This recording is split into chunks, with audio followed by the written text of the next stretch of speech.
ഈസ്റ്ററിൻ്റെ 7-ാം ആഴ്ചയിലെ തിങ്കൾ, ജൂൺ 2, യോഹന്നാൻ 16:29 മുതൽ 33 വരെ വാക്യങ്ങൾ. ഇന്നത്തെ സുവിശേഷ വായനയിൽ യേശു തൻ്റെ ശിഷ്യന്മാരെ തൻ്റെ വേർപാടിനും ഈ ലോകത്തിൽ നിന്നുള്ള വേർപാടിനും ഒരുക്കുന്നത് തുടരുന്നു.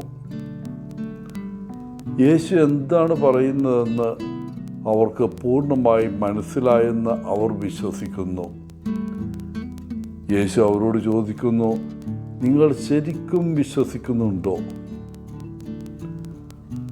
അപ്പോൾ യേശു പ്രവചിക്കുന്നത് അവർ വളരെ ഭയന്ന് തന്നെ ഉപേക്ഷിച്ച് ഓടിപ്പോകുന്ന സമയം വരുമെന്നാണ്. അവരുടെ പ്രതിഷേധങ്ങൾക്കിടയിലും ഒടുവിൽ താൻ ഒറ്റയ്ക്കാകുമെന്ന് യേശുവിനറിയാം. എന്ത് സംഭവിക്കുമെന്ന് അവൻ്റെ ശിഷ്യന്മാർക്കൊരു സൂചനയുമില്ല. അവർ ഒരിക്കലും യേശുവിനെ ഉപേക്ഷിക്കില്ലെന്ന് ശരിക്കും വിശ്വസിക്കുന്നു. എന്നിരുന്നാലും സമയം വരുമ്പോൾ, ഭീഷണി ഭയങ്കരമാകുമ്പോൾ അവരിൽ ഭൂരിഭാഗവും ചിതറിപ്പോകുന്നു. യേശുവിന് തൻ്റെ ശിഷ്യന്മാരെ നന്നായി അറിയാം. അവർ തന്നെ യഥാർത്ഥത്തിൽ സ്നേഹിക്കുന്നുണ്ടെന്ന് അവനറിയാം. യേശുവിന് അതിൽ യാതൊരു സംശയവുമില്ല. എന്നിരുന്നാലും അവർ മനുഷ്യരാണെന്നും ഭീഷണി ഗുരുതരവും ഒരുപക്ഷെ മാരകവുമാകുമ്പോൾ അവർ ഓടിപ്പോകുമെന്നും അവൻ മനസ്സിലാക്കുന്നു. സംഭവിക്കാനിരിക്കുന്നതെല്ലാം ഉണ്ടായിരുന്നിട്ടും യേശു സമാധാനത്തിലാണ് എന്നതാണ് യേശുവിനുള്ള സമ്മാനം.